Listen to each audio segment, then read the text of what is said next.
Hi, and thank you for joining us here at TaxTalk UK, where we talk about all things tax and consider other important aspects, things for you to know about if you are working for yourself, being self-employed, running a small business. So today we're going to talk about capital allowances versus annual investment allowance and the best way to treat purchasers of large assets. Before I talk about that, if I could please ask you to take a moment to subscribe to our YouTube channel. That way you will easily be able to refer back to this information should you need to, as well as being able to access other information that we have on a whole wide range of topics, all aimed at supporting you in your self-employment. So back then to capital allowances or purchases of assets. So firstly, let's talk about what constitutes, where is the line between an expense of the business and a purchase of an asset. Well, quite simply, you can set that value where you think that it's most appropriate to be. So generally, the sort of typically of the audience that would be watching our videos, we would see probably a value set at around about £500 to £1,000.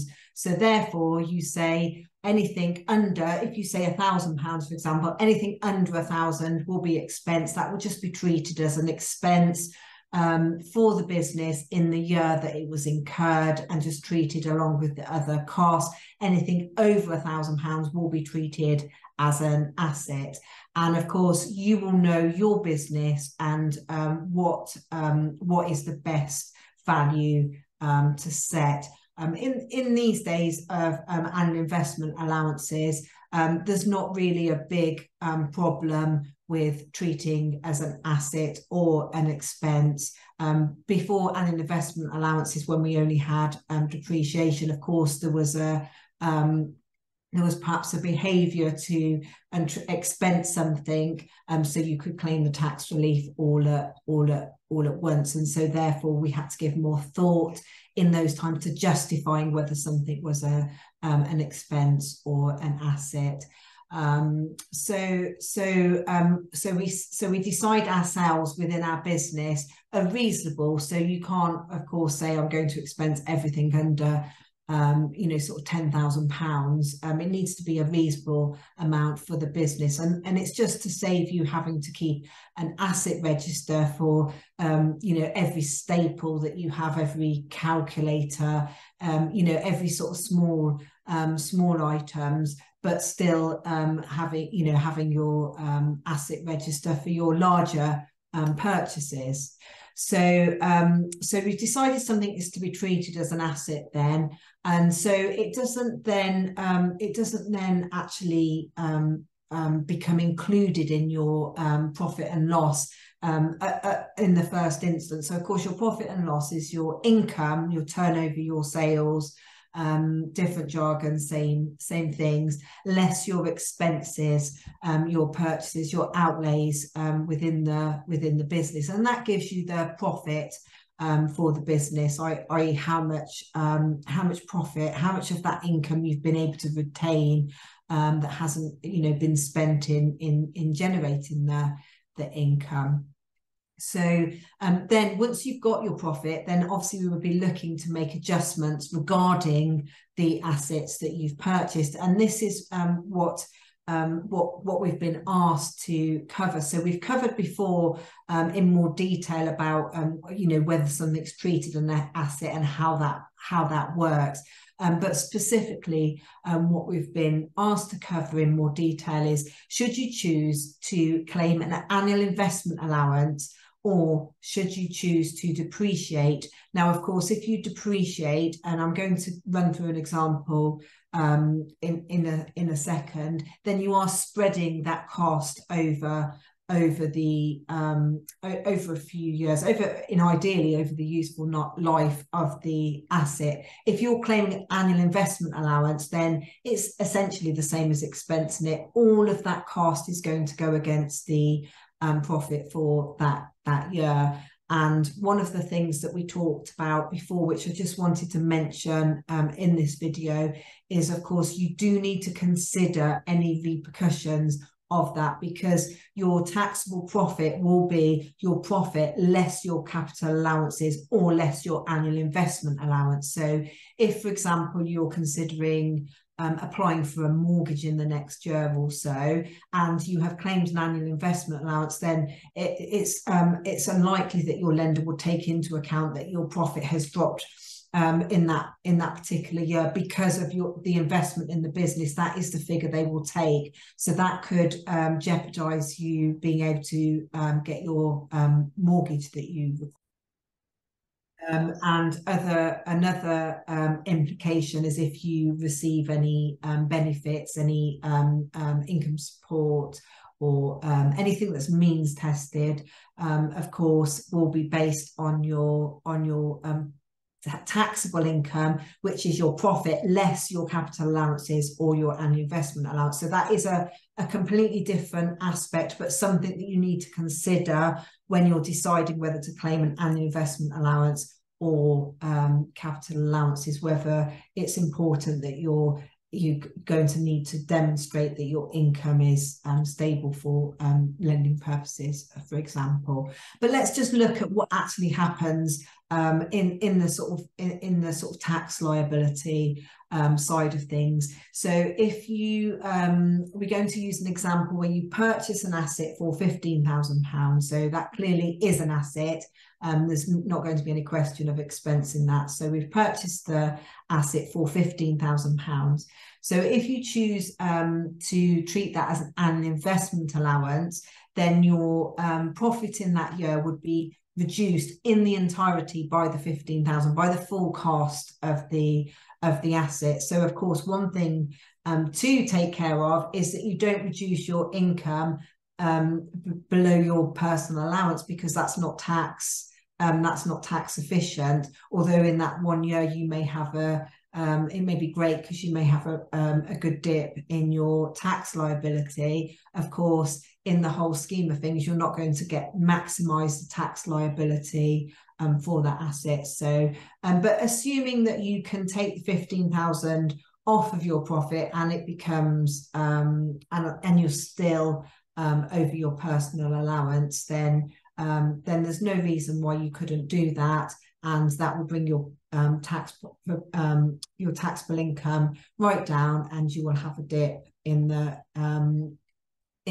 your tax liability for that year. Of course, once you go back to the next year and you haven't got anything to offset the profit, you will need to consider any implications for your payments on account. And again, we talk about payments on account in a different video, so I'm not going to go into that in detail here. But of course, if your income is stable, your payments on account will roughly spread out. So you're paying an amount in January, an amount in July, and if your profit remains stable and therefore your tax liability remains fairly sort of stable, there won't be a lot of difference. Of course, if 1 year you have a big drop in your profit, then it could be that there's no payments on account the following year. So then the following year after that, you will have a big hit. And again, that's fine. In the whole scheme of things, you will pay the same amount of tax, but it's important that you know when the tax is coming up and what you're going to be expected to pay.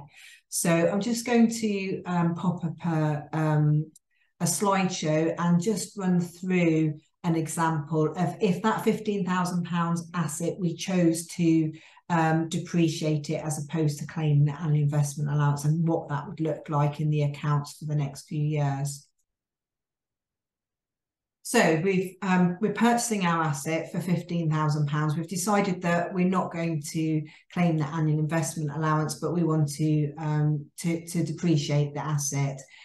So at the end of year one, we're going to claim a capital allowance of 18%. So we're going to take that asset at £15,000 and we're going to take 18% of that. 2,700 is the amount we're going to claim for our capital allowance. So that means that whatever the profit is for year one of the purchase, so we've got our sales, all our income, less all our expenses, and we come to our profit. And then the adjustment for the asset is going to be to reduce that profit by 2,700. So we'll effectively get tax relief on 2,700 in that year. So take that 2,700 off the original 15,000. Take the 15,000, we take off the 2,700 that we've already claimed as a capital allowance, and that leaves us 12,300 net book value, which is the amount that we're still able to claim and carry forward into the next years. So then we start year 2 with a net book value of 12,300. So at the end of year 2, we're going to claim 18% of that 12,300, giving us a capital allowance of £2,214. So of course, slightly less than year 1 because the net book value is reduced because we'd already claimed some. But you can see how this sort of spreads out the tax allowance for the asset that we've purchased. So that takes us into year 3 with a net book value of £10,086. So here you can see we don't have one big drop in our taxable income, the same as we would if we claimed an annual investment allowance, but we're spreading out the amount. And as we've also talked about previously, we also need to consider what happens when we sell the asset and any tax implications on that, because if we've claimed an annual investment allowance, we've claimed the full value of the outlay. So therefore, any money that we have back from the sale of the asset will then be taxable income in effect. Whereas with depreciation, obviously the net book value is reducing gradually, and so there's so that sort of can even out that side of things. And not to say that there's anything wrong with either of those things, just that you need to be aware of them, because you need to know the tax implications when you buy the asset each year, when you own the asset, and of course when you sell the asset, you need to know what's going to happen tax-wise, because obviously as time goes on, you can never necessarily predict how long you're going to have an asset for, how long it's going to last for, or exactly what the value is going to be. But as time goes on, you will know whether that asset is increasing in value or decreasing in value, and you just need to be aware of you know, what you've already claimed for your tax allowance. So you've got two options. Annual investment allowance means claiming the full value, the full outlay in the year that you made it against the profit for that year, or you can depreciate it and spread it out. And there's nothing wrong with one or the other. You can only claim the annual investment allowance in the year that you make the investment. So once you start to depreciate, you have to always depreciate that particular asset, but you don't have to do the same for every asset. So you could have one asset that you claim an annual investment allowance for, another asset in the same year that you choose to depreciate. So once that particular asset, you have to always do the same thing for it, which is defaulted by the fact you can only claim the annual investment allowance in the first year anyway. But you don't have to do the same for each asset. So hopefully, if you have purchased an asset and you're needing to decide whether to claim an annual investment allowance or to go down the depreciation and claim capital allowances, then hopefully this has given you an understanding of how that works and the things to consider when you're doing that. Thank you very much for watching. If you found this information useful, please do like the video, because that does help us to gain an understanding of what is useful for people and what topics people are finding helpful for us to answer the questions on. And as I mentioned earlier, please do take the time to subscribe to our channel. Thank you. Goodbye.